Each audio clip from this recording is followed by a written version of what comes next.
Joining me now is a UFC veteran who is headed over to Bellator. He will be competing, of course, in the heavyweight division. It is Tim Johnson here on the program for the very first time. Tim, how are you? I'm doing really good.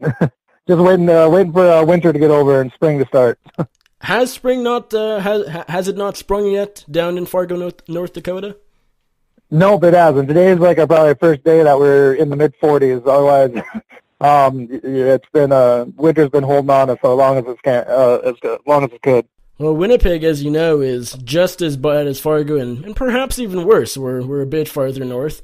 We're looking at 52 degrees Fahrenheit today. It's actually really nice out right now. But yeah, this is sort of the first day where it's like, okay, winter's over. So I guess we're sort of in the same boat.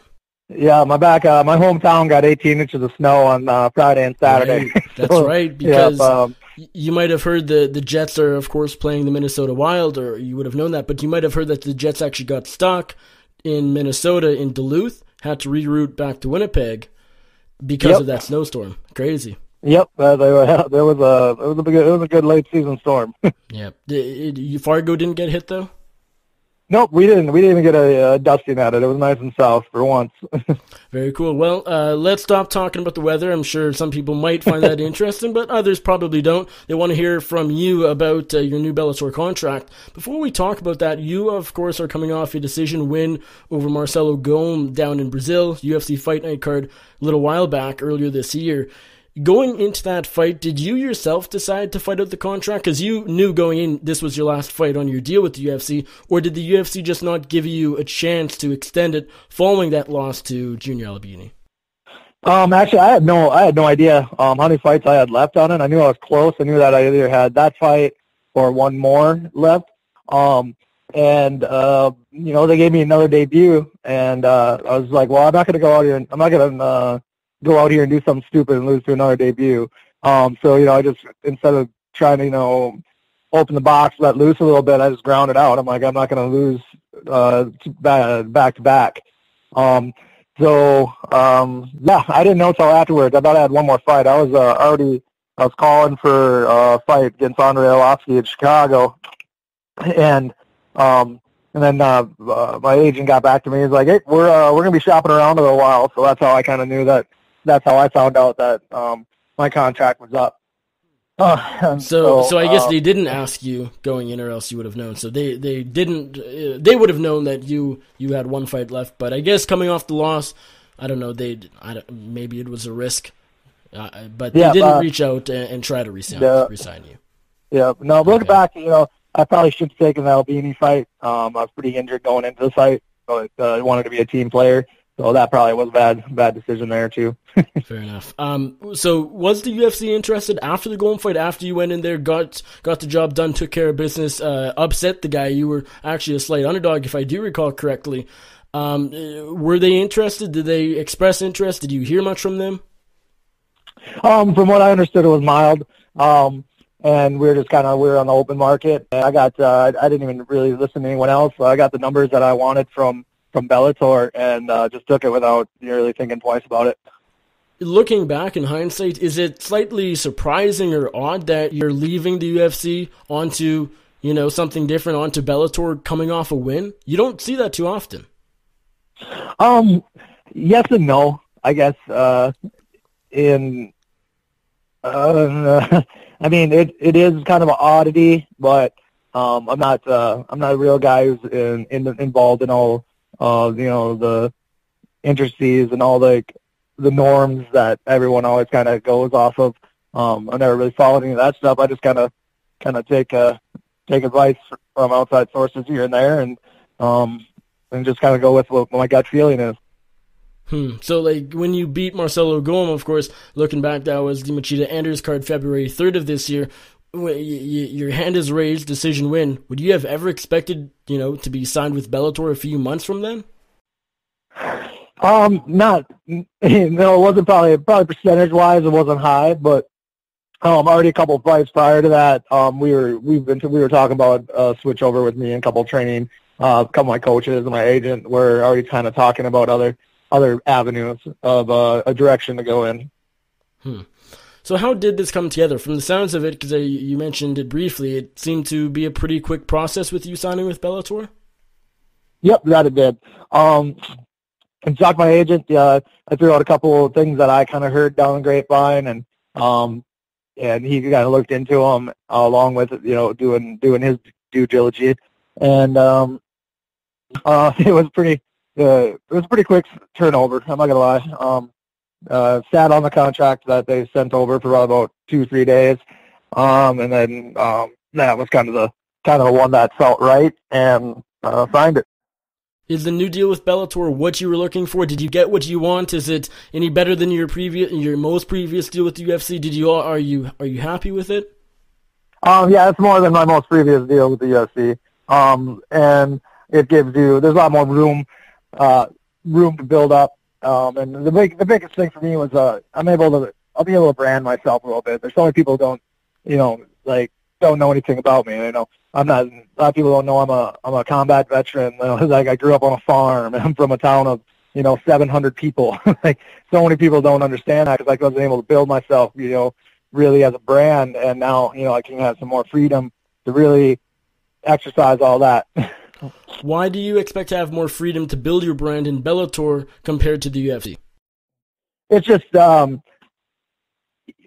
is UFC. Like, the UFC's first, as proposed, that's your label, then it's the fighter, as opposed, Bellator, you're the fighter who's fighting for Bellator, is the way I kind of look at it, I guess. And maybe because the roster that kind of makes sense. Maybe the roster size is a bit smaller as well, and so there's just a bit more room for more fighters to get up there and behind the rankings and be seen, be on Paramount Network, main card, things like that. Yeah, that'd probably be about the best way to put it, yeah. Okay. Is there anything else Bellator offers? I mean, besides the fact that maybe a smaller organization, so you might be able to stand out a bit more than you did in the UFC. Are there any other incentives? I know, of course, they have Bellator kickboxing. I have no idea. Thinking about it, I kind of doubt you would have interest in that. But is there anything else, any other incentives that they're offering you that you really liked?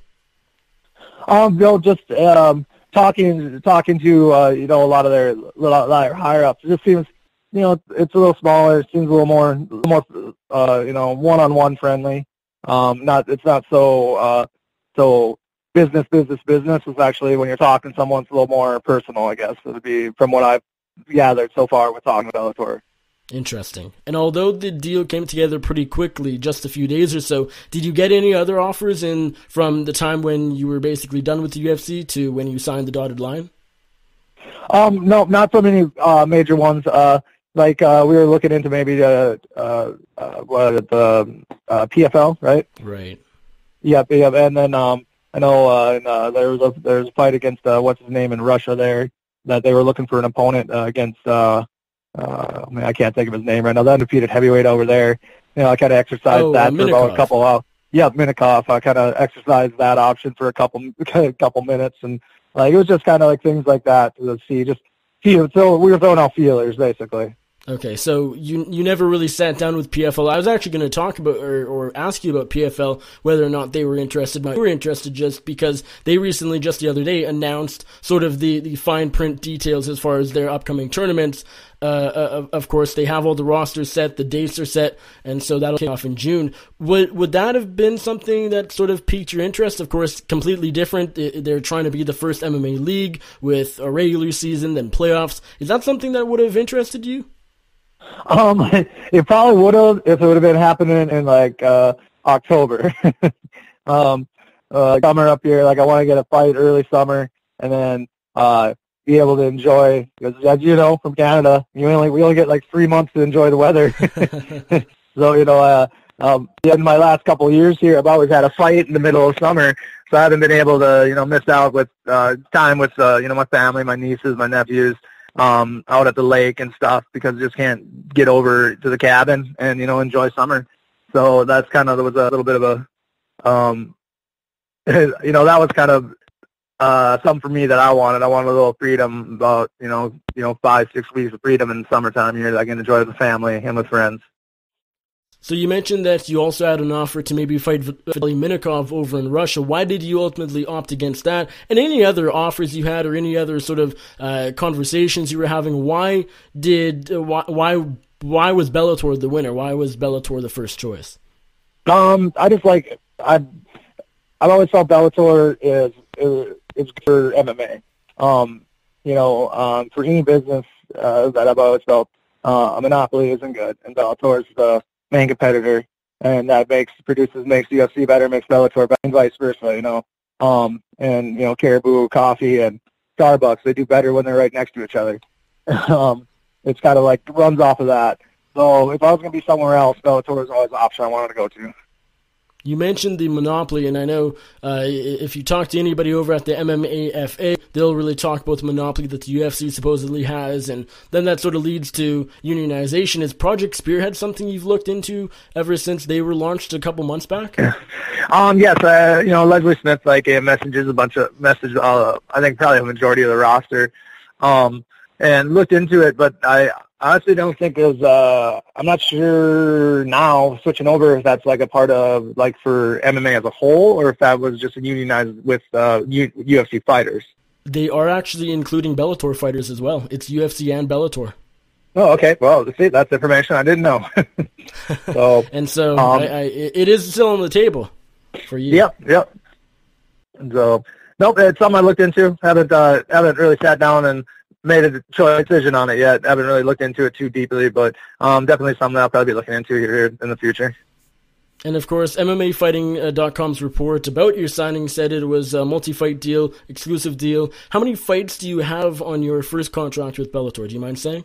I'll have 4 fights with my first contract here. And then, is there also a time limit on that? Like 4 fights over 2 years, or? I want to say 4 fights or 18 months. But I'm going to try to get all 4 fights here within a 12-month period. Do you expect to be a lot more active in Bellator than the UFC? I would hope to be. Yes. Call, want to fight, demand it, and hopefully it should work out. There was a handful of times that I was, looking for fights. Called, I want this guy, and never got a phone call back on those guys. And just kind of sit back on the back burner for a couple of the times. So hopefully that doesn't come around this time. What are your thoughts on the Bellator heavyweight tournament that is going on right now? We, of course, are still in the first round. We've had Chael Sonnen defeat Rampage. We have Fedor versus Frank Mir coming up.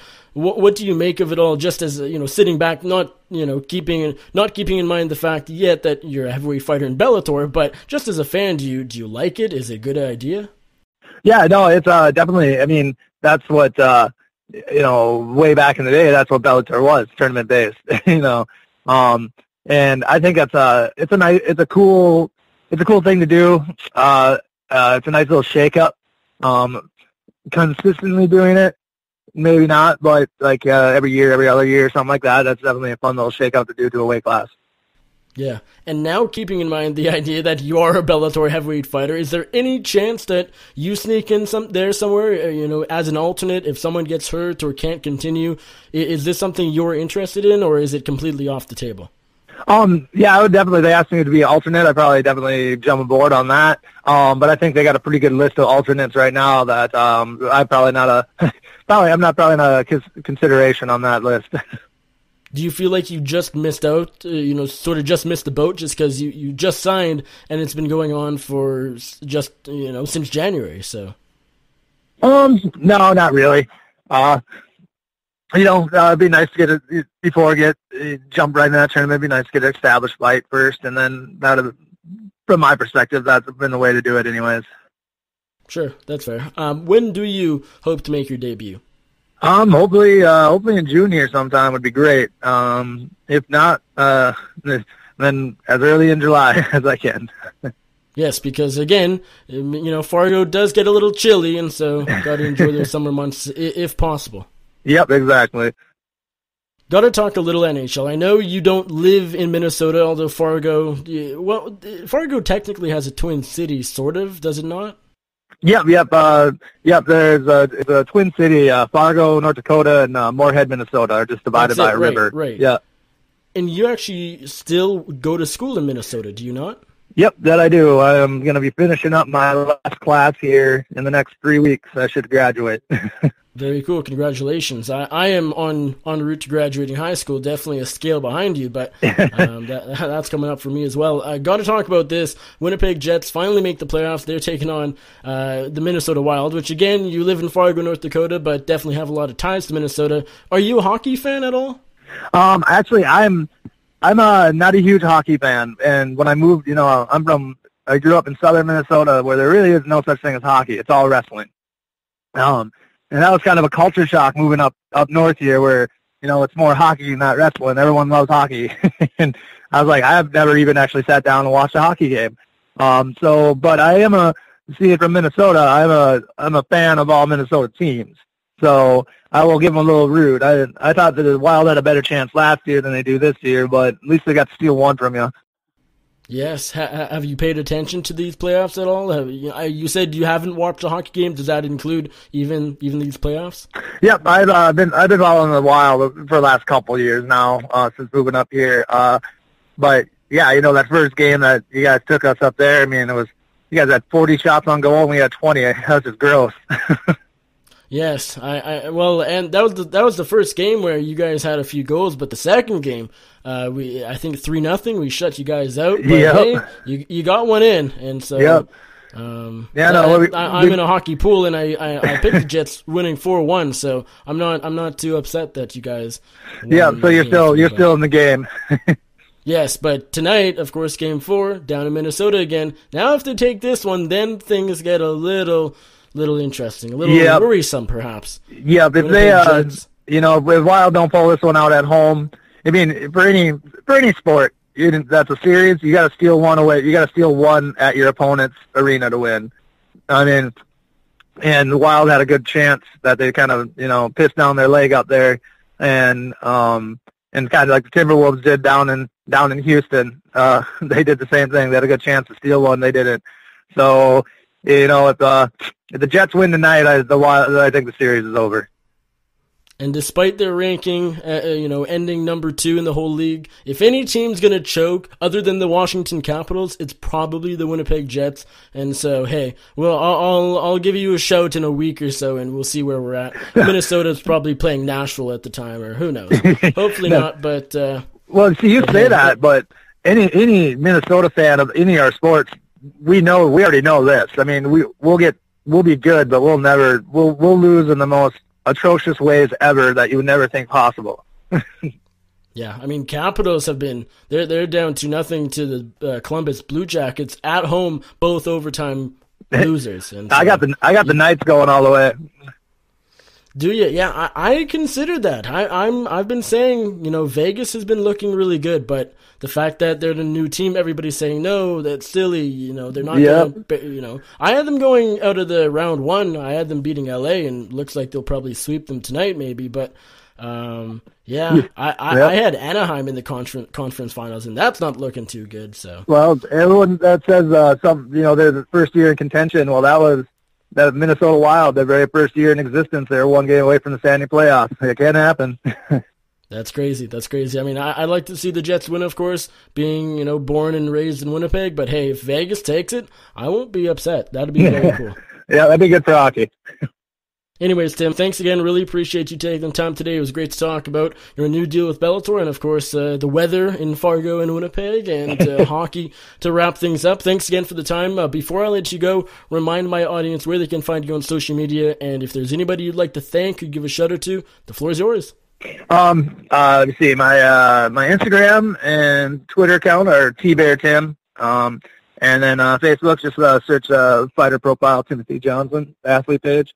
Then I give a good old shout out to Bellator.